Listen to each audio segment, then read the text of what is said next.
अस्सलामुअलैकुम। आज की वीडियो में हम गेम डेवलपमेंट सीखेंगे और इस वीडियो के एंड तक आपको एक छोटी सी गेम बनानी भी आ जाएगी। गेम डेवलपमेंट स्टार्ट करने से पहले मैं आपको बता दूं कि यहाँ पे मैं एक टूल इस्तेमाल कर रही हूँ जिसका नाम स्क्रैच है और इस टूल के अंदर कई बिल्ट इन फंक्शंस हैं जो कि आपकी गेम डेवलपमेंट करने में बहुत ज़्यादा मदद करते हैं। और ये टूल आपको पाथ या डिमेंशन दिखाता है कि एक्चुअली गेम कैसे डेवलप की जाती है और इसकी पॉपुलैरिटी की वजह से इसको रैपिडली कोर्सेज का हिस्सा भी बनाया जा रहा है और कई यूनिवर्सिटीज़ और कई कॉलेजेस में बुक्स के सिलेबस के अंदर इस टूल को शामिल किया जाता है। So let's start. Simply Google पे जाके आपने लिख लेना है स्केच और आपके पास इस तरह की एक विंडो स्टार्ट हो जाएगी और आप चाहें तो आप यहाँ से इसको प्रॉपर मेन साइन इन या साइन अप कर लें और चाहें तो आप इसको डायरेक्ट क्रिएट कर लें। मैं यहाँ से डायरेक्ट क्रिएट पे जा रही हूँ और मैं यहीं पे एक गेम डेवलप करना आपको सिखा दूंगी। आपके पास एक बेसिक स्क्रीन ओपन हो जाएगी। आप देख सकते हैं कि यहाँ पे आपके पास एक इंटरफेस ओपन हो गया है जो कि इसका बेसिक इंटरफेस है। यहाँ पे नीचे आपके पास एक गेम का एक ट्रेलर कह लें या एक वीडियो भी एज अ सैंपल गिवन होती है कि गेम्स बन के आपके पास इस टूल में कैसे नज़र आती हैं।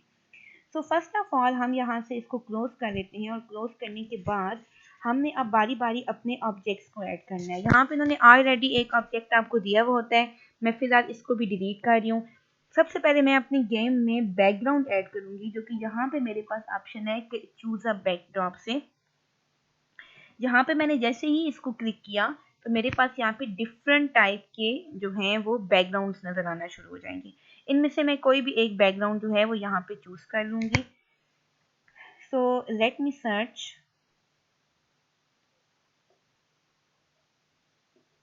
फॉर एग्जाम्पल मैं यहाँ पे ये वाला उठा लेती हूँ जिसमें थोड़ी ग्रीनरी भी है और ये भी यहाँ पे डिफरेंट है। आप अपनी गेम के अकॉर्डिंग उनको चूज कर सकते हैं। इसके चूज करने पे मेरे पास एक बैकग्राउंड बन गया।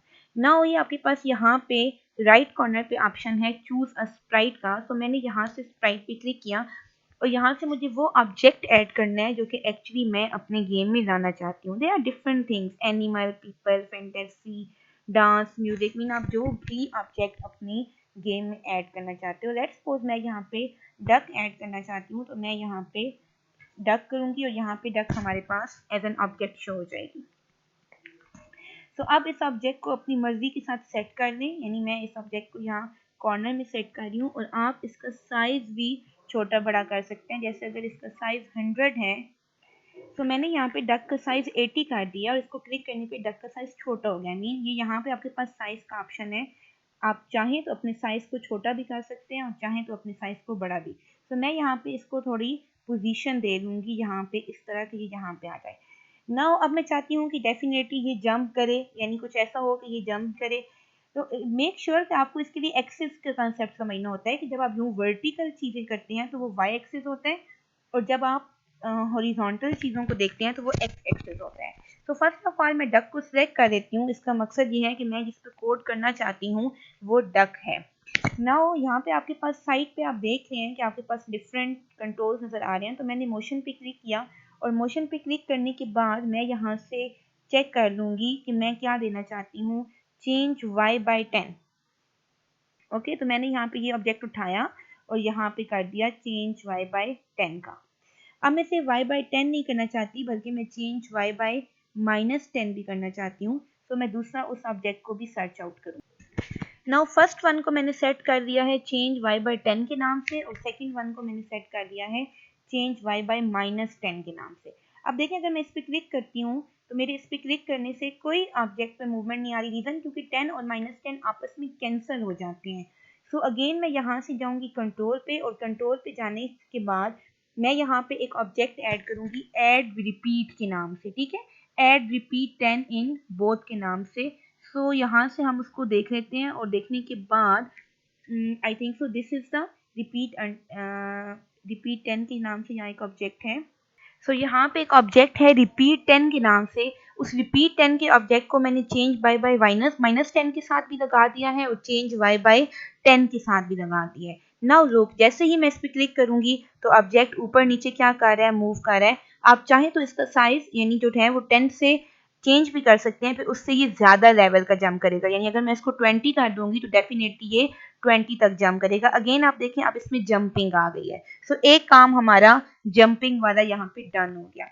अब मैं कहती हूँ कि यहाँ से कोई ऑब्जेक्ट आए और वो यानी इस तरह चलता है और ये हर दफ़ा जंप करे और स्कोर बने, यानी मुझे इस टाइप की गेम चाहिए।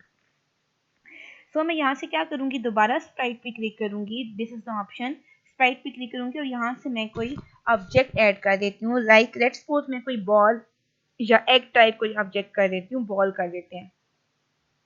बॉल को मैंने सिलेक्ट कर दिया। बॉल को सिलेक्ट करने पे यहाँ पे बॉल आपके पास बनी हुई शो हो जाएगी। ठीक है, ये देखें।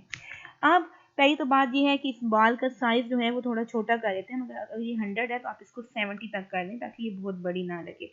और दूसरी बात है कि इसको यहाँ पे इस तरह सेट करें कि ये आधी बाहर नजर आए और आधी अंदर। उसकी रीज़न ये है कि ताकि गेम जब चले तो हमें ये नजर आए कि ये बैक से निकल के आ रही है, यानी इसकी लुक ऐसी नजर आए। और इसको भी मैंने यहाँ रख दिया और यानी मैं दोबारा इसको आपको सेट करके दिखाती हूँ। अच्छा देखिए, आप जहाँ पे भी ऑब्जेक्ट को रखते हैं ना तो उसका ऑटोमेटिकली एक्स एक्सिस और वाई एक्सिस आ रहा होता है। यहाँ पे अब शो हो रहा है कि इट्स 228 एंड -139 इसका यानी आपको एक्सिस शो हो रहा है। तो अब हमने जैसे ही बॉल को ऐड कर दिया, अब हमने अगला काम करना है। अब हमने क्या करना है, अब हमने बॉल को सिलेक्ट कर लेना है ताकि हमें पता चले कि हम जो कोड है वो हम बॉल के ऊपर लिख रहे हैं। ठीक है, बॉल के ऊपर करने के बाद अब हम किस पे क्लिक करेंगे, अगेन मोशन के ऊपर क्लिक करेंगे और मोशन के ऊपर जाके हम दोबारा एक्स और वाई की वैल्यू देंगे। तो मैंने यहाँ से ये वाली वैल्यू देनी है जो कि गो टू एक्स की वैल्यू होगी। ठीक है, जो कि मतलब इसकी एक्स डिमेंशन से चेंज करे। यहाँ से हमने go to X and Y का ऑप्शन ऐड कर दिया और देखिए ऑटोमेटिकली यहाँ पे आपको यही एक्स और वाई की पोजीशन दे रहा है जो कि नीचे मेंशन होती हैं। ठीक है, उसके बाद हम चाहते हैं कि ये ग्लाइड होता हुआ है, यानी ग्लाइड होता हुआ यहाँ पे मूव करता हुआ है। तो यहीं पे हमारे पास एक और था glide second to random position का, इसको मैंने उठाना है और इसके साथ कंबाइन कर देना है। ओके, अब यहाँ पे ऑप्शंस होते हैं कि आप इसको रैंडम ग्लाइड करवाना चाहते हैं, आप माउस पॉइंटर से या डक की तरफ। तो मैं कहती हूँ कि ये डक की तरफ ग्लाइड होता हुआ है, तो मैंने यहाँ से डक पे इसको सिलेक्ट कर दिया है। अब देखिए, मैं आपको 1 सेकंड के लिए करके दिखाती हूँ कि मैंने इसको यूं किया तो ये ग्लाइड होता हुआ आ रहा है। अब इसकी स्पीड को भी हमने चेंज करना है और दूसरी बात है कि हमने ये बात चेंज करनी है, एक तो हमने इसकी स्पीड को चेंज करना है और एक ये कि ये एक ही दफ़ा आ रहा है, ये बार बार नहीं आ रहा। हम चाहते हैं कि ये बार बार आए। तो हम क्या करेंगे, हम दोबारा किस पे जाएंगे, कंट्रोल के ऊपर जाएंगे, यानी जो साइड पे कंट्रोल्स का ऑप्शन है यहाँ पे जाएंगे और यहाँ पे आपके पास होता है फॉर एवर लूप। हम इस फॉर एवर लूप को यहाँ से ऐड कर देंगे। ठीक है, यानी हम इसके साथ फॉर एवर लूप को इस पूरे ब्लॉक के साथ क्या कर देंगे, ऐड कर देंगे। अब हम जो इसकी जो ग्लाइड की स्पीड है हम इसको भी चेंज कर सकते हैं, यानी कि अगर 1 लिखी हुई है तो आप इसको चेंज करके 10 कर दें, इसको थोड़ा 10 कर दें।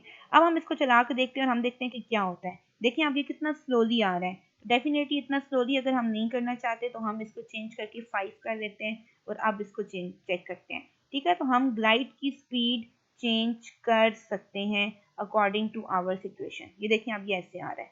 ठीक है, 1 पे ये बहुत फास्ट आता, तो ये लेवल बाय लेवल आप कर सकते हैं। यानी आप ये भी कर सकते हैं कि जो आपके पास लेवल, और देखें ये कॉन्टीन्यूसली भी आ रहा है। ठीक है, यानी कि कॉन्टीन्यूसली भी आ रहा है। अभी फिलहाल हम इसको सॉरी इसको मैंने सेट कर दिया। फिलहाल के लिए हम इसको हमने कह दिया कि ठीक है, ओके फाइन। अब नेक्स्ट हमारे पास क्या है, नेक्स्ट हमारे पास ये है कि मैं दोबारा यहाँ पे थोड़ी देर के लिए डक वाले सीन पे जा रही हूँ और डक पे जाने के बाद मैंने यहाँ पे कुछ और भी ऐड करना है। यानी मैंने ये ऐड करना है कि मैं ये चाहती हूँ कि हमारे पास ये डक जंप करे जब ये बॉल आ रही हो। तो डक कैसे जंप करेगी, हम इवेंट पे जाएंगे और इवेंट पे जाने के पास यहाँ पे हमारे पास नीचे एक ऑप्शन होता है when the key is pressed का। ठीक है, या व्हेन स्पेस इज प्रेस्ड का, तो ये लिखा हुआ है आई थिंक सो। तो इसको मैंने उठाना है और इसको उठाने के बाद मैंने इसके साथ मर्ज कर देना है। अब और यहाँ पे देखिए हमारे पास की प्रेस के ऑप्शन आ रहे हैं कि कौन सी की प्रेस करने पे, space, up arrow, down arrow या एनी की। तो हम स्पेस को रख देते हैं और अब देखें ये क्या होगा कि जब भी मैं स्पेस प्रेस कर रही हूँ तो ये मेरे पास ये देखें ये जंप कर रहा है। ठीक है, एक तो ये हो गया। दूसरी बात ये है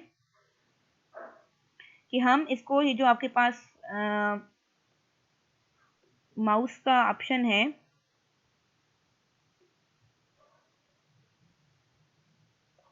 यानी जो बॉल है इसको मैं थोड़ा नीचे सेट कर देती हूँ, यानी अभी भी मुझे ऊपर फील हो। और प्लस यहाँ पे लिखा हुआ है व्हेन फ्लैग इज क्लिक, इसको मैं यहाँ पे इवेंट को ऐड करी। इसका मतलब ये है कि जब भी ये फ्लैग मेरे पास एक स्टार्टर पोजीशन हो जाएगी कि जब भी कोई फ्लैग क्लिक हो तब आपके पास क्या हो, गेम ऑन हो, यानी गेम का जैसे ऑन करने का ऑप्शन होता है ना ये। अब देखें अभी तक बॉल ग्राइंड करते हुए आ रही थी, लेकिन डक के टच करने पे वो रुक नहीं रही। आल दो टच करने पे तो उसको रुक जाना चाहिए because it is jumping game.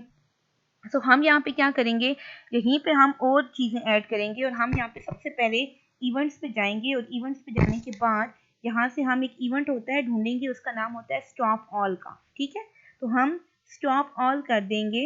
Let me search first of all, that is stop all कर देंगे। स्टॉप ऑल, स्टॉप ऑल के बाद मैं यहाँ पे दूसरा इवेंट आपके पास ऐड करूंगी, वेट अंटिल। ठीक है, यानी स्टॉप ऑल वेट अंटिल, कब तक स्टॉप हो जाए, जब तक क्या ना हो जाए, egg touch to duck. Stop all wait until, जब तक यहाँ से मैंने उठाया ये टचिंग माउस पॉइंटर का, ये टचिंग माउस पॉइंटर को उठा के आप यहाँ पे सेट कर दें। देखिए जगह बनी हुई है। अब मुझे माउस पॉइंटर पे नहीं, मुझे डक पे, यानी जैसे ही वो डक को क्लिक करे तो आपके पास क्या हो जाए, गेम जो है वो स्टॉप हो जाए। ठीक है, और अगेन जब आपके पास गेम स्टार्ट हो जाए तो हम क्या चाहते हैं कि वो दोबारा किधर चला जाए, ग्रीन फ्लैग पे, यानी दोबारा ग्रीन फ्लैग पे क्लिक करने से गेम ऑन हो। सो हम यहाँ पे यानी हम कहते हैं कि जब ग्रीन फ्लैग ऑन हो तब ये सारे रूल्स आ गए। तो मैंने कह दिया है कि व्हेन फ्लैग इज क्लिक। ठीक है, तो यहाँ तक हमारी जो गेम है वो तकरीबन तैयार हो गई। अब हम इसको एक दफ़ा चला के भी देख सकते हैं यहाँ से। यहाँ पे आपके पास screen, I think so full screen का ऑप्शन होता है, यस।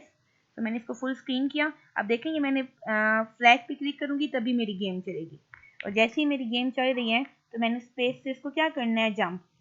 तो ये देखें, ठीक है। तो अब देखें ये क्यों रुक गई है, क्योंकि ये डक के इसके साथ टच हो गई है, तो ये यहाँ पे रुक गई है। तो अभी भी देखें, अभी मैं इसको अगर दोबारा स्टार्ट करूँ तो एक तो ये है कि मुझे इसका जो फ्लैग है वो सही दिख नहीं रहा, यानी मैं चाहती हूँ कि ये फ्लैग जो है ये थोड़ा बॉल जो है वो थोड़ा बेहतर नजर आए, या डक का साइज थोड़ा छोटा होना चाहिए, या उसकी जंपिंग ज़्यादा होनी चाहिए, तो हम ये चीज़ें चेंज कर सकते हैं। अच्छा, अब देखें इसमें और भी एक प्रॉब्लम नज़र आ रहा है कि जब एक दफ़ा ऑब्जेक्ट ने डक को क्लिक कर दिया है तो वो ऊपर ही खड़ा रह गया है, मतलब वो नीचे वापस नहीं आ रहा, आल दो उसको अगली दफ़ा नीचे वापस आ जाना चाहिए, ऐसे ही है। तो हम क्या करेंगे, अगेन क्लिक करेंगे डक पे। डक पे क्लिक करने के बाद डेफिनेटली हमने यहाँ पे भी क्या ऐड करना है, ग्रीन फ्लैग का ऑप्शन, क्योंकि हम ग्रीन फ्लैग का ऑप्शन करेंगे तब जो है वो गेम जो है वो हर तरह से सिंक्रोनाइज होगी, हर तरह से चलेगी कि जब ग्रीन फ्लैग ऑन होगा। ठीक है, एक हमने ये काम कर दिया। दूसरा हमने क्या करना है, अब हमने इसमें वेरिएबल्स को ऐड करना है। तो हम यहाँ पे अगेन ऐड क्लिक करेंगे मोशन पे। मोशन पे क्लिक करने के बाद इसकी डक की थोड़ी वैल्यू चेंज की है, क्योंकि मुझे ये इनफ जंप करता हुआ नहीं देखना था। यानी देखिए मैंने इसको 10 की जगह यहाँ पे 15 और -15 कर दिया है। अब मेरी क्लिक करने पे ये जंप थोड़ा बड़ा कर रहा है, क्योंकि मैं चाहती कि वो इतना बड़ा जंप करे कि वो बॉल को जंप करके आगे जा सके, तो वो मैंने कर दिया। अब एक तो ये है कि आप इसको खुद रैंडमली डक को वापस पोजीशन पे ले आएँ, और अब आपने जाना है वेरिएबल्स के अंदर। वेरिएबल्स के अंदर जाके हम जाएंगे मेक अ वेरिएबल पे, यानी हमने एक वेरिएबल को क्रिएट करना है, और उस वेरिएबल का नाम हमने दे देना है स्कोर। स्कोर देने के बाद हमने इसको कर देना है ओके, और हमारे पास एक वेरिएबल बना हुआ आ जाएगा यहाँ पे। ठीक, okay. Before dealing the score variable, मैंने अभी आपको एक इशू बताया था कि हम जब इसको क्लिक करते थे तो ये हवा में ही खड़ा हो जाता था। उसके लिए मैंने दोबारा डक पे क्लिक किया है, और डक पे क्लिक करने के बाद व्हेन फ्लैग इज क्लिक, यहाँ से मैंने इसी को ऐड किया दोबारा। ये यहाँ पे आपके पास कंट्रोल्स में ऊपर आ रहा होता है व्हेन फ्लैग इज क्लिक। ये करने के बाद यहीं पे आपके पास ऑप्शन था go to X and Y का, क्योंकि हम जब इस डक को यूं करके सेट करते हैं और मैंने ये वाला उठाया go to X and Y, तो ये ऑटोमेटिकली एक्स और वाई की वही पोजीशन लेगा जो कि नीचे है और जो इसको ऑटोमेटिकली असाइन हुई हुई है। अब इससे क्या होगा, अब मैं आपको करके दिखाती हूँ कि जब ये गेम रन होगी तो ये देखें ये आ रहा है। अब फर्स्ट करें मैंने इसको ऊपर किया और ये देखें इसने यूं किया, और ये यूं करने पे जंप करेगा ना, तो अगली बार जब मैं गेम को स्टार्ट करूंगी तो ये वापस नीचे आ गया है, यानी कि आपके पास दोबारा हवा में खड़ा नहीं रहा। ठीक है, तो ये आपके पास ऑटोमेटिकली जो है वो दोबारा स्टैंड आउट हो जाएगा जब आप अगेन गेम को स्टार्ट करेंगे। नाउ अब हमारा एक स्कोर का ऑप्शन रह गया कि जब जब वो जंप करे और वो डक को क्रॉस करे, यानी डक अगर बॉल के साथ टच नहीं कर रहा तो उसके स्कोर में एक का इंक्रीमेंट लगना चाहिए, यही हमने किया था। उसके लिए हमने स्कोर का वेरिएबल ऑलरेडी बना दिया था। सो मैं यहाँ पे कर देती हूँ change my variable by 1। Change my variable by 1 का मतलब है कि ये इसमें एक का इजाफा हो और माई वेरिएबल की जगह जाके मैं स्कोर क्लिक कर रही हूँ क्योंकि मैंने अपने वेरिएबल का नाम स्कोर दिया हुआ है। ठीक है, चेंज बाई 1 किसके अंदर चेंज हो, इन डक के अंदर, यानी जब जब डक एंड इसको आपने मेक अ ब्लॉक यानी ब्लॉक आपने बना लिया, ये आपने जो कोड है ये आपने डक के अंदर चेंज करना है और इसको आपने एक ब्लॉक की सूरत में कंबाइन कर, और इसको मैंने इस ब्लॉक के साथ ऐड कर दिया है कि जब जब हमारे पास ये गेम खेलें और जब जब ये बॉल को क्रॉस ना कर सके तब तब ऑटोमेटिकली इसमें 1 का ऐड हो। अब देखें 1 का तो ऐड हो जाए, लेकिन जैसे ही वो उसको यानी टकराता जाए और आपने दोबारा गेम खेलनी है, यानी दोबारा गेम बिगनिंग में आए, तो डेफिनेटली फिर आपके पास क्या हो, दोबारा स्कोर 0 हो जाना चाहिए। सो मैं यहाँ पे दोबारा करती हूँ सेट माई वेरिएबल टू 0 और इसको मैं इस वाले ब्लॉक के साथ जोड़ी हूँ क्योंकि ये मेरा वो ब्लॉक है जो कि उसको बिगनिंग पे लेके आया था। और माई वेरिएबल में यहाँ से मैं वेरिएबल का नाम चेंज करके क्या कर दूंगी, स्कोर, ताकि ये स्कोर पे इंक्रीमेंट हो जाए। ओके, तो अब हमारे पास काफ़ी हद तक चीज़ें जो हैं वो सेट हो चुकी हैं। सो अब हम इसको एक दफ़ा रन करके देखते हैं और फिर देखते हैं कि क्या ये कैसे वर्किंग करती है। तो देखिए मैंने इस गेम को थोड़ी देर प्ले किया और इसके लिए मेरा स्कोर जो है वो 3 हो गया है। और जैसे ही ये मेरी स्क्रीन को दोबारा टच करता जाएगा, यानी अगर ये मेरी बॉल को टच कर जाता है, डेफिनेटली मेरा स्क्रीन जो है, जो स्कोर है वो मेरा दोबारा क्या हो जाता है, देखिए 0 हो जाता है। ठीक है, और गेम जो है वो अगेन से प्ले हो जाती है। तो ये एक बहुत ही बेसिक सा ट्यूटोरियल है, यानी आप कह सकते हैं कि एक सीन 1 से क्रिएट किया गया है। For more creativity and for more games, stay tuned and make subscribe my channel.